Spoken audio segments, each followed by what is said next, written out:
अस्सलाम वालेकुम, welcome back to trade विदियास। उम्मीद करता हूँ कल का दिन आप लोगों का अच्छा रहा होगा और आज का दिन भी इंशाल्लाह अच्छा रहेगा। कल जो लेवल आपको बताए थे, डिस्कस किए थे आपके सामने, बिल्कुल एक रैंडम नंबर बताया 3894 से लेके 3902 का एरिया बताया कि वहाँ से सेल आ सकती है। और एग्जैक्टली बिल्कुल पिन पॉइंट के साथ उसने 94 को टच किया है। एंड उसके बाद देखें कैसी सेल निकली है। तो ये जो लेवल निकाला था, ये भी आप लोगों को बार बार बताया कि ये तुक्के से नहीं निकाला, बल्कि आप लोगों को बताया कि साइकोलॉजिकल एरिया है। चाहे वो 3894 का एरिया हो, या फिर 3794 हो, या 3694 हो, या 3594 हो। फर्स्ट टाइम जब मार्केट यहाँ जाती है इन लेवल से एक रिजेक्शन, जो रिट्रेसमेंट होती है वो हमें देख सकते हैं। और वहाँ से हमें एक अच्छी रिट्रेसमेंट मिली नीचे दो बाइंग एरिया से, लेकिन वहाँ तक मार्केट नहीं आई। लेकिन उससे पहले ही मार्केट ने एक सपोर्ट यहाँ पे क्रिएट कर लिया था। राइट नाउ क्या सिचुएशन है, कल ज़बरदस्त ट्रेड निकली। जिन लड़कों ने वीडियो देखी, लेवल नोट किए, चीज़ों को समझने की कोशिश की, उनके लिए आसानी हुई होगी। जिन्होंने चीज़ों को समझना ही नहीं चाहा, तो उनके लिए ऑब्वियसली चीज़ें बहुत कॉम्प्लिकेटेड होती हैं, बहुत मुश्किल होती हैं समझना। अब एक और फिगर बता देता हूँ। 3902 के बाद 3902 से लेके 3906, अब अगला गोल्ड का टारगेट हो सकता है रैंडमली, अगर ऊपर की तरफ लेवल निकाले तो 3902 से लेकर 3906 एक रैंडम नंबर है जहाँ से हम सेल देख सकते हैं। लेकिन अगेन बता दूं कि मार्केट जब वहाँ जाएगी, ऑब्वियसली ऐसे जाएगी कि यहाँ से for example market in case ऊपर जाती है तो हायर हायर बनाती हुई ऊपर जाएगी। तो यहाँ पे जब पहुँचेगी तो उस वक्त आपका स्ट्रक्चर कंप्लीट बुलिश होगा। जैसे यहाँ फर्स्ट टाइम पहुँची मार्केट, तो M1 M5 M30 M15 सब कुछ बुलिश था। जब वहाँ पे सब चीज़ें बुलिश होती हैं तब वहाँ पे ट्रेड एग्जीक्यूट करना काफ़ी रिस्की होता है। तो ये रिस्की ट्रेड होगा, अगेंस्ट द ट्रेंड होगा। अभी ट्रेंड के हिसाब से भी मैं आपको ट्रेड में बता देता हूँ, बाई की ट्रेड है। ये एक रिस्की ट्रेड होगा जो कि आप यहाँ से एग्जीक्यूट कर सकते हैं इन केस मैं ये नहीं कह रहा कि मार्केट ऊपर जाएगी ही जाएगी। इन केस जब अगर आती है यहाँ पे, तो मैं यहाँ से ट्रेड एक्टिव करूँगा, सेल की एक्टिव करूँगा, 100 पिप्स लेके मार्केट से निकल जाऊँगा। तो ये मेरे इंट्रा डे के हवाले से मैं यहाँ से एक ट्रेड एक्टिव करूँगा। अभी बात कर लेते हैं राइट नाउ जो सिचुएशन है। 3865 पे गोल्ड खड़ा हुआ है। और इस वक्त अगर हम H4 का स्ट्रक्चर देखें तो H4 में जो है वो गोल्ड बिल्कुल क्लियर कट, नो डाउट, बिल्कुल बुलिश है। इसमें कोई अभाम नहीं होना चाहिए कि गोल्ड बैरिश हो गया है। एक छोटी सी रिट्रेसमेंट और आप उसको बैरिश समझने बैठे, ये आपकी अपनी गलती है। यहाँ से एक रिट्रेसमेंट आई, मार्केट ने ब्रेकआउट दिया। ब्रेकआउट के बाद मार्केट के पास दो सिनेरियो होते हैं कि यहाँ पे ब्रेकआउट अगर आया है तो फिर उसके बाद मार्केट के पास H4 में दो सेटअप होते हैं कि या तो फिर H4 मार्केट यहाँ से ही बुलिश हो जाए, एक सेटअप ये होता है, या फिर H4 के अकॉर्डिंग मार्केट इन लेवल्स तक आता है और इन लेवल से हमें एक बुलिश जो है वो सेटअप देखना पड़ेगा। तो ये दो जो सेटअप होते हैं, लेकिन उसके लिए ज़रूरी होता है कि मार्केट ये वाला एरिया ब्रेक करेगा। तो H4 में देख लें, मार्केट बिल्कुल अपने सपोर्ट पे खड़ी है, ये एरिया ब्रेक करती है तो बड़े टाइम फ्रेम में मैक्सिमम चांसेस हैं नीचे की तरफ आने के। लेकिन अब हम चीज़ों को बहुत सिंप्लीफाई करने के लिए, आपको ईजी आसान समझाने के लिए हम जाते हैं H1 में।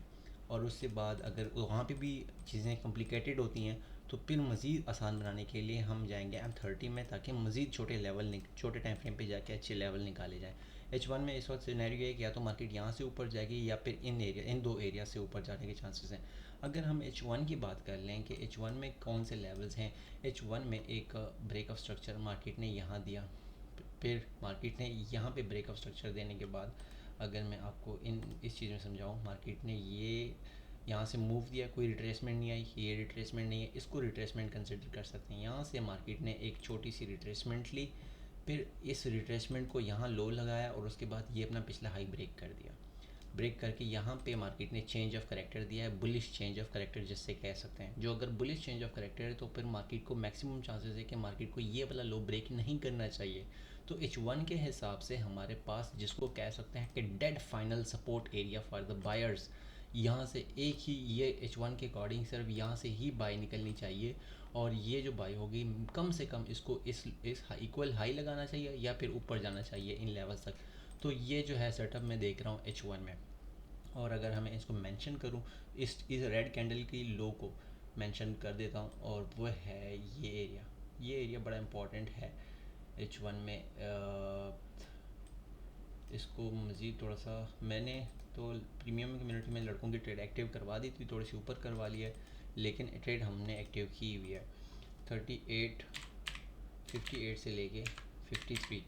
तो ये जो 53 का ये इस कैंडल का लो जो है ना, इस कैंडल का लो बनता है 53। तो ये 53 जब तक ब्रेक नहीं होता ना, तब तक कोई सेल शेल नहीं है। अगर ये इनकेस ब्रेक हो जाता है, ये इनकेस ब्रेक कर देती है मार्केट, हाँ फिर चांसेस है कि मार्केट अपने इस लो तक आ सकती है, ये जो लो है इन लेवल्स तक आ सकती है। लेकिन इस दफ़ा ये लेवल थोड़ा सा मैं इसको फिर इसमें भी चेंजेस कर लेता हूँ कि इनकेस अगर ये ब्रेक हो जाता है तो फिर इन लेवल तक आ सकती है। और ये लेवल अब होगा आपका 37.99 से लेके 37.93, ये एरिया होगा आपका जहाँ से हम बाय देखेंगे। अगर इन केस मार्केट ये ब्रेक कर देती है और फिर रीटेस्ट करती है तो फिर सेल देखा जा सकता है इन लेवल्स तक। ठीक है, एक सेटअप ये होगा, लेकिन ज़्यादा बेहतर होगा कि हम बाय को प्रेफर करें, क्योंकि बड़े टाइम फ्रेम में हमारे पास बाएंगे। तो अभी आपके पास दो सेटअप है, या तो फिर मार्केट इन लेवल्स पे आती है, आपसे यहाँ से बाय करें। कब तक बाय को होल्ड करना है? जब तक इस रेड कैंडल के नीचे क्लोजिंग नहीं आ सकती है। ये रेड कैंडल कौन सी है? और ये वाली रेड कैंडल, इस रेड कैंडल के नीचे क्लोजिंग नहीं आती। और ये रेड कैंडल है, इसका फिगर बनता है 38.54। जब तक 54 के नीचे क्लोजिंग नहीं आती, आपको आराम से मार्केट यहाँ से अगेन ऊपर आराम से जाती हुई नज़र आएगी। आपको 100 पिप्स, मोर देन 100 पिप्स दे सकती है। तो एक ये सेटअप है बाइंग करने का, नीचे आती है आप बाय कर सकते हैं। और 38.53 का माइंड में रखना है कि अगर इसकी नीचे क्लोजिंग आ गई तो फिर मैं ट्रेड से निकल जाऊँगा। एक सेटअप ये है, ऊपर से सेलिंग का सेटअप भी मैंने बता दिया है ऊपर। दूसरा सेटअप जो है, ये दो सेटअप हो गए। तीसरा, इनकेस ये ब्रेक कर देती है ना, तो फिर बाय को इन एरिया से देखूंगा मैं, और ये हमारा एरिया होगा 37.99 से लेके 37.93 का एक एरिया जहाँ से बाय देखूंगा। और थर्ड मेरा बाइंग एरिया और ये होगा। तो ये दो तीन बाइंग एरिया हो गए और एक ये selling area. Overall structure H1 M30 सारे टाइम, M30 को नहीं, H1 M30 भी, M30 H1 H4 ये जो तीनों टाइम फ्रेम है इस वक्त बुलिश हैं। तो उस वजह से मैं इसको फ़िलहाल के लिए, जब तक इसके ऊपर है, इस लेवल के ऊपर है, 53 के ऊपर है मार्केट, ये मार्केट अगेन यहाँ से दोबारा ऊपर जा सकती है। बाकी प्रीमियम कम्युनिटी आप ज्वाइन कर सकते हैं, फ्री ऑफ कॉस्ट है, कोई चार्जेस नहीं है। अगर आपका एक्सेस सॉफ्ट है अकाउंट, अपना IB नंबर चेंज करके ज्वाइन कर सकते हैं। अल्हम्दुलिल्लाह स्विंग ट्रेडिंग भी करवाते हैं, इंट्राडे भी करवा रहे हैं। वहाँ पे कोशिश होती है कि लड़कों को सिखाया जाए, कॉन्फिडेंस दिया जाए, उनको एक ऐसा इन्वायरमेंट दिया जाए जहाँ पे ओपन डिस्कशन ग्रुप होता है, कि जहाँ पे एक एक चीज़ को डिस्कस कर रहे होते हैं, लड़के आपस में डिस्कस करते हैं। मेरा मानना ये है कि जो भी लड़का जितना डिस्कशन का हिस्सा रहेगा वो उतनी ज़्यादा लर्निंग कर पाएगा। जो जितना खामोश होगा, सिर्फ दूसरों की बातें सुनेगा, एक कोने में बैठा होगा, मैसेज रीड करेगा, ट्रेड लगाएगा, वो इतनी लर्निंग नहीं कर सकता जितना वो लड़का जो कि एक एक चीज़ पूछ रहा है, क्वेश्चन कर रहा है।